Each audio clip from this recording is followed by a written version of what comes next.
Okay, we're going to continue with the series, question and answers with John Yukun, notes on Tai Chi Chuan.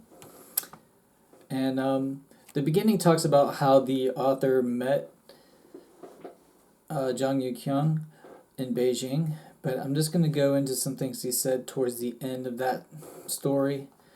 And then we'll go with the first question and answer. I want to try to keep these short and sweet. Try not to take your time. You can take it in small chunks. I don't want to make this an hour-long video. Okay?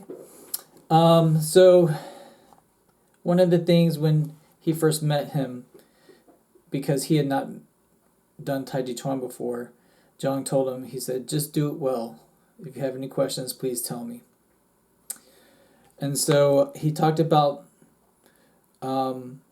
Jiang's ideological level was high and his was high besides his elegant actions and adept skills.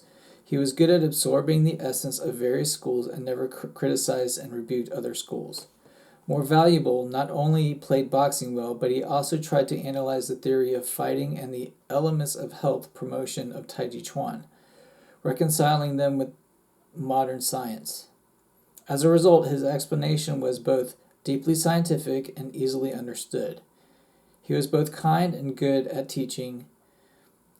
At that time, Mr. Jiang taught Tai Chi Chuan voluntarily without getting any money. Also, because there was no chance to publish any book, he compiled some notes on the essentials of the actions to help students memorize the movements. And he mimeographed the notes himself and gave them to students. He also asked the students who could make blueprints to make his teaching materials into blueprints.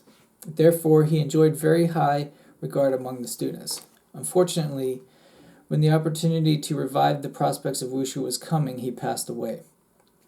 In memory of the 20th anniversary of Jiang Yukun's death, I'm releasing the notes of the talks between him and his students before his death to the fans of Tai Chi Chuan throughout the world, with the hope that it will benefit the practitioners of Tai Chi Chuan. The first question: what is the basic training of Tai Chi Chuan? And Jiang says, this question is too general to answer. For the system of the techniques of Tai Chi Chuan, however, I think the form is the most basic training for personal practice, and push hands and sparring are the basic training for the techniques of power and fighting. The basic training for form and push hands and sparring usually refer to the 5 trainings of the hand, eye, body, technique, and stance.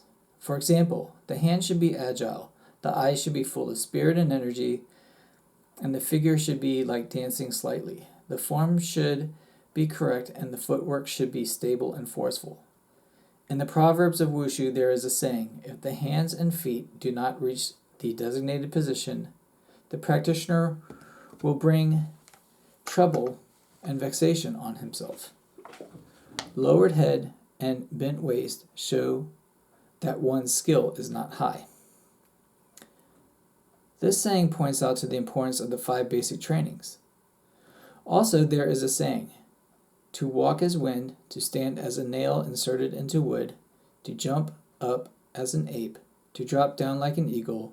The fist should be as fast as shooting star. The eye should be sharp as electricity. The waist should move like a snake, and the foot should be as stable as if it was glued to the ground. These tell us the basic requirements for boxing. The next question: what is the most important in the 5 basic trainings? Jiang replies, among the 5, stance or step is the foundation, because step decides the speed, stableness, effectiveness, and smartness of the practitioner.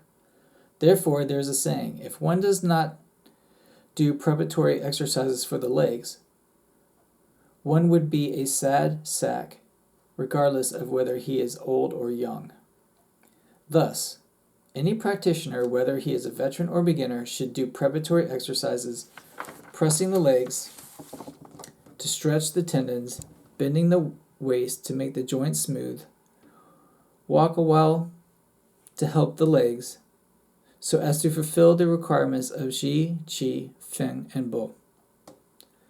The student asked, "What do Ji, Qi, Feng, and Bo mean?" Jiang says, "So-called Ji means that the legs should be straight. In this way, Kung Fu can be carried through the body. Qi means that the legs should kick high. By this way, the practitioner can change the movements of the legs easily and freely. Feng means that the change of the legs should be fast. Bo means that the legs should be forceful when we start the legs. You should feel that the rhythm of Tai Chi Chuan is always slow. The Book of Boxing says, if the movements from the opponent is fast, we should answer it with fastness. If the movement is slow, we should answer it with slowness. Although the actions are ever changing, the principles are the same.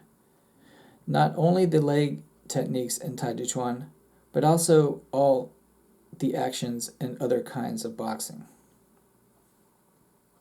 Okay, so we'll stop there, and then we'll just continue in the next video, the next questions, because again, this question and answers spans 2 magazines. All right.